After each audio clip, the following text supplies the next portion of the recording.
যন্ত্ৰটো আমি উলিয়াইছিলোঁ 2018 চনত।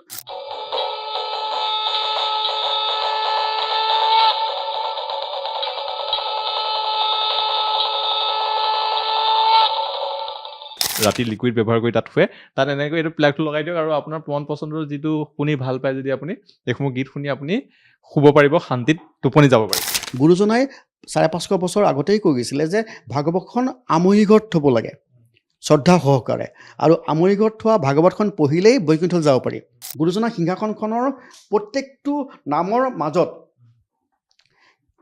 এটা এটা কি আছিলে, কোনটো ষ্টেপত কি কয়, গুৰুজনাই তেতিয়াই 550 বছৰ আগতে লিখি থৈ গৈছিলে, কৈ গৈছিলে। যেনেকৈ সাতশলিপীয়া সিংহাসনৰ নামটো হৈছে প্ৰথমটো ষ্টেপত কোৱা হয় চেতবিলাস, তাৰপিছত কয় শান্তনু বিলাস, আৰু একেবাৰে ওপৰত দেখিছে আপুনি আমহি ঘৰ। অসমীয়া সংস্কৃতি কিয় কৰিব নোৱাৰোঁ, এয়া মুখাশিল্প গুৰুজনাই সৃষ্টি কৰা, এয়া হৈছে আহোম ফৈদৰ ড্ৰেগনটো, এয়া গুৰুজনাই সৃষ্টি কৰা সাঁচিপতা পুথি অংকনৰ। এজন বিশেষ ব্যক্তিক আজি আমাৰ অনুষ্ঠানৰ অতিথি কৰিছোঁ।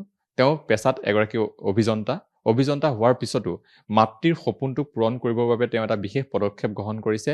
লোক সংস্কৃতি লগতে মাতৃৰ সপোন নহয়, অসমৰ যিসমূহ লোক সংস্কৃতি আছে সেইসমূহক ৰাষ্ট্ৰীয় পৰ্যায়ত চিনাকি কৰি দিবৰ বাবে এজন অভিযন্তাই এটা বিশেষ পদক্ষেপ গ্ৰহণ কৰিছে। আমি সেইসমূহ দেখুৱাম।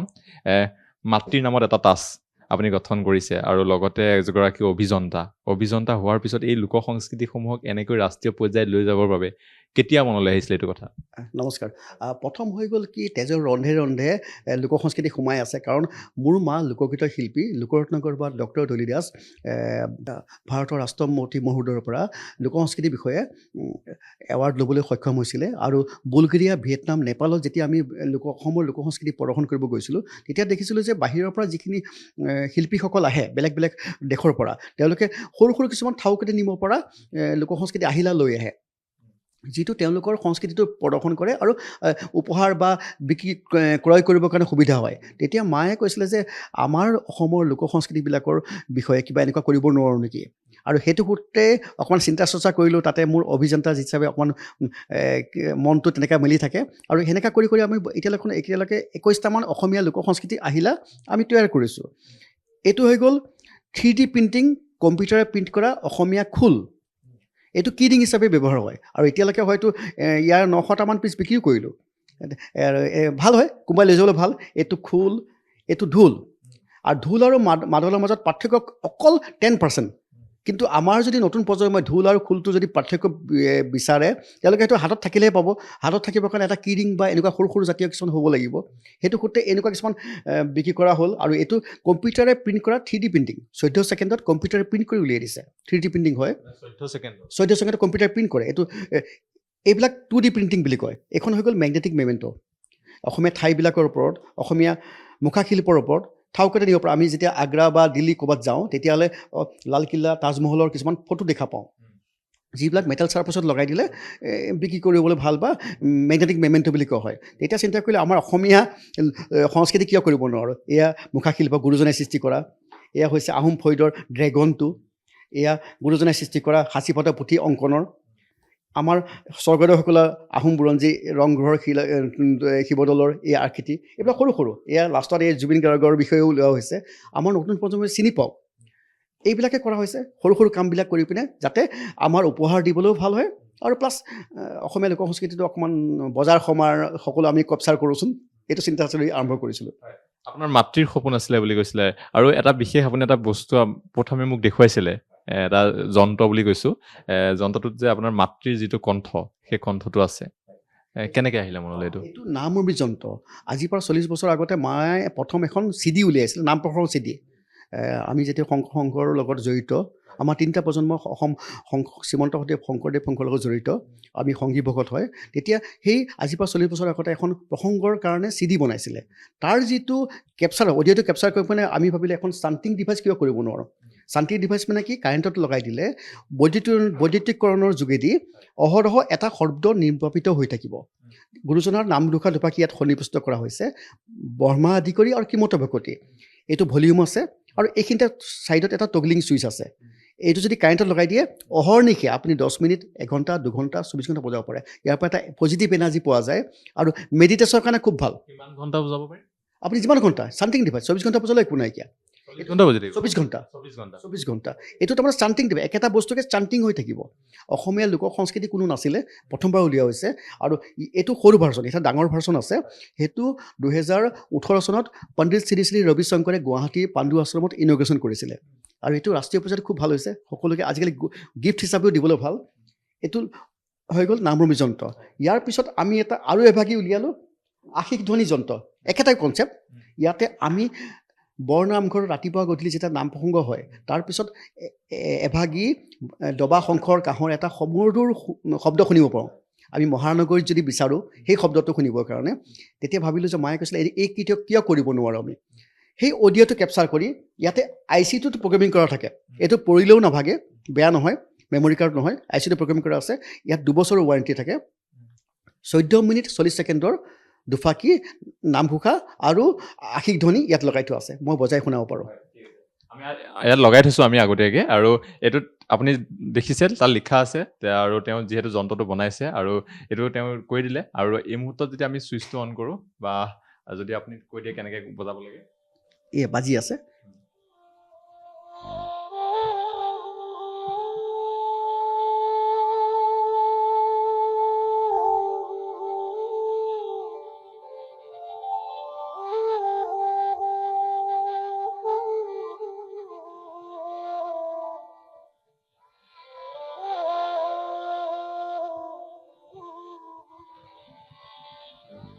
ভলিউমটো কৰিব আছে তাৰপিছত আৰু ইয়াতে এই ছাইডত থকা ৰঙা ছুইচটো টগলিং ছুইচ বুলি কোৱা হয় এইটো যদি প্ৰেছ কৰি দিয়কচোন আপুনি হয় ইফাকি বাজিলে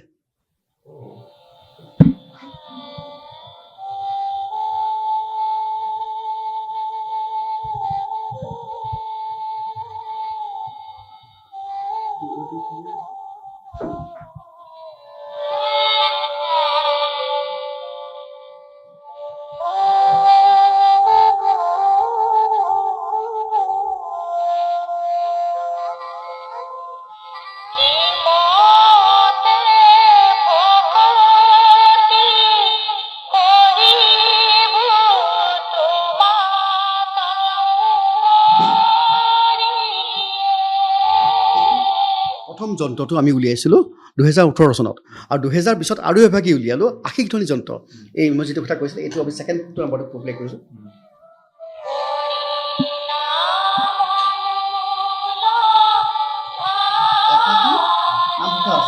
আৰু এই টগলিং ছুইচটো প্ৰেছ কৰি দিয়কচোন ৰঙা ছুইচটো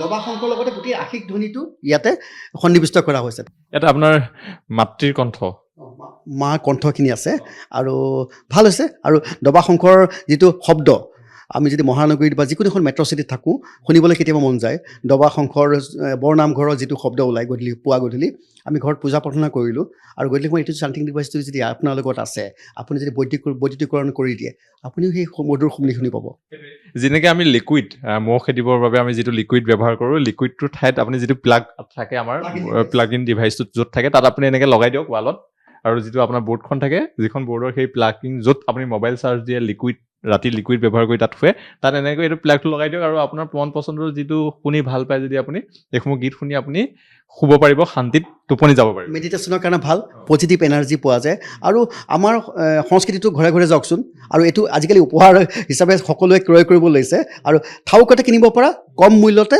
এইবিলাক আমি বজাৰত উলিয়াই দিয়া হৈছে যোৰহাটত পোৱা যায় ডিব্ৰুগড়ত পোৱা যায় গুৱাহাটীত পোৱা যায় আৰু কোনোবাই যদি অনলাইনভাৱে কিনিব বিচাৰে আমি উইদিন 2 ডেইজৰ ভিতৰত আমি ঘৰত উপলব্ধ কৰিব পাৰিম কুৰিয়াৰ চাৰ্জটো তেওঁলোকে বহন কৰিব লাগিব আৰু আপুনি আৰু দুটামান বিশেষ বস্তু দেখুৱাইছোঁ যিহেতু আৰু আমি এইখন আপুনি এইবোৰ কৈ দিয়ক যেতিয়া অকণমান ইয়াত গুৰুজনাই সৃষ্টি কৰা সাঁচিপাতা পুথি অংকনৰ ফটোগ্ৰাফ ঠিক আছে এখন মেগনেটিক মেমেণ্ট পিছফালে চিলিকন মেগনেট লগাই থোৱা আছে আৰু চিলিকন মেগনেটটো আকৌ 4mm আমি যিখন লগাইছোঁ এইটো কাৰণে যাতে আপোনাৰ ফ্ৰিজ বা যিকোনো মেটেলটোত স্ক্ৰেচ নপৰক সেইখিনিলৈকে কাষ্টমাৰ ফ্ৰেণ্ডলি কৰা হৈছে বেলেগ বেলেগ ধৰণৰ এইবিলাক সৰু সৰু নিবলৈও ভাল আজিলৈকে পৰ্যটন ক্ষেত্ৰত অসমলৈ যিসকল পৰ্যটক আহে তেওঁলোকে গড় চাহপাত আৰু গামোচা এইকেইটাই ক্ৰয় কৰে বা এইকেইটা ক্ৰয় কৰিবলৈ যাব বা জাপি লৈ যায়, কিন্তু তাতোকৈ সৰু সৰু কিছুমান বস্তু তেওঁলোকে বেগত লৈ যাবলৈ খুব ভাল পায় আৰু কম মূল্যত যদি লাগে আমাৰ পৰা কণ্টেক্ট কৰক আৰু এইবিলাক কিনি পিনে তেওঁলোকে যিকোনো ক্ষেত্ৰত ব্যৱহাৰ কৰিব পাৰে।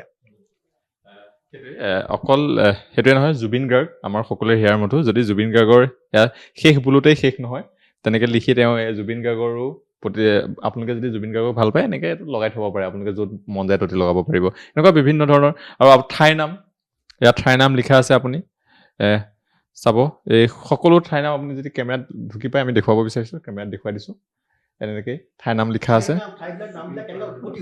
সেইটো দেখাই সৰুকৈ দেখাই থোৱা আছে। আৰু এটা কৈ ভাল পাম, এইখন হ'ল মাইক্ৰ'মুখা, এইখন কেমেৰা দেখাইছোঁ মই, এখন মাইক্ৰ'মুখা, এইখন বনাইছে শিৱসাগৰৰ সুজিত বৰুৱাদেৱ, তেখেত ভাল এগৰাকী মানে মুখাশিল্পৰ শিল্পী হয়, ৰাষ্ট্ৰীয় পৰ্যায়ত প্ৰতিষ্ঠিত হৈছে। তেওঁৰ পৰা মই এইখিনি কিনি লৈছোঁ, তাৰমানে অসমীয়া থলুৱা শিল্প এজনে পাৰিশ্ৰমিকটো পাওক, কিন্তু ডাঙৰ হৈ গ'লে নিবলৈ অসুবিধাৰ কাৰণে তেওঁক ক'লোঁ যে সৰু বনোৱা, যিমান পাৰা তেওঁ একেবাৰে থাউকতে হাতৰ মুঠিত লৈ যাব পৰা এখন মাইক্ৰ'মুখা বনাই পিনে মোক দিলে। মই হয়তো 200-300মান তেওঁলোকৰ পৰা কিনিলোঁ। তাৰপিছত আকৌ যোৱা বছৰ মই ইয়াকে ভেলিউডেশ্যন কৰিলোঁ মানে ইয়াতে চাৰ্কিটটা লগাই দিলোঁ, আৰু যিটো ৰেকৰ্ডেবল হয়, আপুনি যদি এটা বটন প্ৰেছ কৰি পিনে যিকোনো কথা ক'লে 45 ছেকেণ্ডৰ কাৰণে ৰেকৰ্ডিং কৰি আকৌ সেইটোকে আপোনাক শুনাব, ৰেকৰ্ডেবল মাইক্ৰ'মুখা। সেইটো মাৰ্কেটত উপলব্ধ হৈছে আৰু খুব সৰু সৰু ল'ৰা ছোৱালীয়ে ভাল পায়, সৰু মানে কণ শিশু ল'ৰা ছোৱালী সেইটো এটা খেলাৰ সামগ্ৰী হিচাপেও ব্যৱহাৰ কৰিছে আৰু কিনিবলৈ বাধ্য হৈছে, ভাল লাগে তেনেকুৱা। আৰু দুটামান বস্তু আমি দেখিছোঁ একদম লেম্প লাইটৰ দৰে। এইটো হৈছে আমি যে নতুন প্ৰজন্মক কওঁ তহঁতি অসমীয়া নাজানো বা অসমীয়া নিশিকো, তাৰ কাৰণে কি কৰিব পাৰি সেইটো চিন্তা চৰ্চা কৰি আমি এইটো একচুৱেলি নাইট লেম্প হয়, কিন্তু ইয়াতে অসমীয়া স্বৰবৰ্ণ ব্যঞ্জনবৰ্ণ লগাই থোৱা আছে আৰু এইটো খুব পপুলাৰ হৈছে। ইয়াতে এইটো ছিংগল কালাৰ আৰু এই প্লাগ ইন ডিভাইচ বুলি সৰু কেইটামান পোৱা যায়, সেইকেইটা কিন্তু মাল্টি কালাৰ, 7টা কালাৰ নিজে অহৰহ কালাৰটো চেঞ্জ হৈ থাকে। আৰু ৰাতি যদি এইটো কাৰোবাৰ ঘৰত নাইট লেম্প হিচাপে ব্যৱহাৰ কৰা যায় খুব ভাল হয়। আৰু আমাৰ সংস্কৃতিটো যাওকচোন, তাৰ উপৰি আকৌ এইখন হৈ গ'ল গুৰুজনাৰ সিংহাসনখন।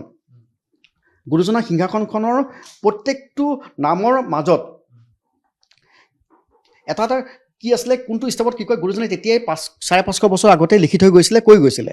যেনেকৈ সাতশলিপীয়া সিংহাসনৰ নামটো হৈছে প্ৰথমটো ষ্টেপত কোৱা হয় শ্বেতবিলাস, তাৰপিছত কয় শান্তনু বিলাস, আৰু একেবাৰে ওপৰত দেখিছে আপুনি আমহি ঘৰ।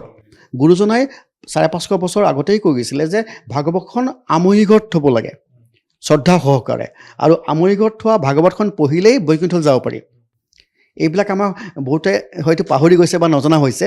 আৰু সিংহাসন, সাতশলিপীয়া সিংহাসনৰ কাষত যে খুঁটাত যে কাছ থাকে, হাতী থাকে, সেইটো কি কাৰণে হয় ইয়াত লিখি থোৱা আছে, আপুনি পঢ়িলে গম পাব। খুঁটাত থকা কাছ ভক্তিৰ, হাতী পাপৰ আৰু সিংহ নামৰ প্ৰতীক। তাৰমানে আপুনি এইটো ঘৰত নাইট লেম্পো হ'ল, নলেজ এনহান্সমেণ্টটো হ'ল, আৰু প্লাছ কাৰোবাক উপহাৰ দিবৰ কাৰণে, ভাল এটা গিফ্ট দিবৰ কাৰণে, হয়তো আপুনি যদি অসমীয়া লোক সংস্কৃতি কিবা বিচাৰে আমাৰ লগত কণ্টেক্ট কৰিলে বা আমি যিখন বিপণীৰ কথা ক'লোঁ পালে হয়। অসমীয়া লোক সংস্কৃতি যাওকচোন, ভালে হয়। কেতিয়াৰ পৰা আপুনি আৰম্ভ কৰিছে? 2016 চনৰ পৰা। 2016 কৰি আৰু স্বয়ংক্ৰিয়ভাৱে অসমৰ 40টা নামঘৰত আমি চ'লাৰ লাইট বিতৰণ কৰা হৈছে। মাৰ সোঁৱৰণত ঢেকীয়াখোৱা নামঘৰ, আঠখেলীয়া নামঘৰ, লেটেকুপুখুৰী নামঘৰ, গাংমৌ থান, আমাৰ দীপৰ বিলৰ কাষত থকা শিৱ মন্দিৰ, তাতে সন্ধিয়া আমি তাৰমানে কিছুমান চিন্তা কৰিছিলোঁ, অসমৰ কেতিয়াবা বৰষুণ হ'লে নামঘৰীয়াই গধূলি নামঘৰত চাকি বন্তি জনাবলৈ অসুবিধা হৈ যায়, যিকোনো ক্ষেত্ৰত কেতিয়াবা অসুবিধা হৈ যায়। তেতিয়া মায়ে কৈছিলে যে নামঘৰৰ ভাগি কিয় আন্ধাৰ হৈ আছে, আৰু সেইটো চিন্তা কৰিয়ে অসমৰ 40টা নামঘৰত আমি চ'লাৰ লাইট দিছিলোঁ। স্বয়ংক্ৰিয় গধূলি আন্ধাৰ হোৱাৰ লগে লগে লাইটটো উজ্বলি যাব, আৰু সূৰ্য উদয় হোৱা আগে সেইটো অফ হৈ যাব। এই 40টা নামঘৰত আমি মানে দিয়া হৈছে। আৰু গুৱাহাটী আপুনি কস্তুৰবা আশ্ৰমত দেখিব, এইটো দীপৰ বিলৰ কাষত, এই লক্ষী মন্দিৰৰ কাষত দিয়া হৈছে। এইখিনি মাৰ জন্মতিথি আৰু পুণ্যতিথিত আমি এইটো ডনেট কৰা হয়। আপুনি এজন ইঞ্জিনিয়াৰ হোৱাৰ পিছতো এয়া কৰি আছে, কোনটো কাম কৰি বেছি ভাল লাগে, শান্তি লাগে? দুইটাই, এটা পেচা, এটা নিচা। মোৰ পেচাটো হৈ গ'ল ভাৰত চৰকাৰৰ, মই হিন্দুস্তান প্ৰিফেব লিমিটেডৰ উপ মহাপ্ৰবন্ধক, আৰু এতিয়া চাকৰি সূত্ৰে দিল্লীত পষ্টিং। আৰু আমাৰ প্ৰজেক্টছবিলাক চেণ্ট্ৰেল গভৰ্ণমেণ্টৰ কাৰণে ভালেখিনি ঠাইত হয়, আৰু ইণ্ডিয়া বাহিৰতো হয়। আৰু সেইবিলাক হৈ গ'ল 9 to 6 এটা ডিউটি, তাৰপিছত আহৰি সময়খিনিত এইবিলাক চিন্তা চৰ্চা কৰা হয় যাতে আমাৰ অসমীয়া সংস্কৃতিখিনিয়ে বাহিৰত প্ৰকাশ পাওক আৰু মোৰ লগত দুজন মানে সংস্থাপন পাওক। আপুনি দেখিছে কি এই মহাত্মা গান্ধীৰ আদৰ্শত আমি এতিয়া পৰম বান্ধৱ ভকত বৈষ্ণৱ বুলি টেবুল টপ দল কেইটামান উলিয়াইছিলোঁ, পুতলা টেবুলত থ'ব পৰা। এইটো হৈছে মহাত্মা গান্ধীৰ আদৰ্শত, কিন্তু সত্ৰীয়া ষ্টাইলত। সত্ৰীয়া 3জন ভকতে টেবুলত বহি পিনে এটা টেবুলত থ'ব পৰা, বেয়া কথা নক'বা, বেয়া কথা নুশুনিবা আৰু বেয়া নাচাবা, এইটো কনচেপ্টত। আৰু এইটো এতিয়া আজিকালি বিবাহ বাৰ্ষিকীবিলাকত খুব ধুনীয়াকৈ মানুহে ক্ৰয় কৰে আৰু উপহাৰো দিয়ে। একজেক্টলি।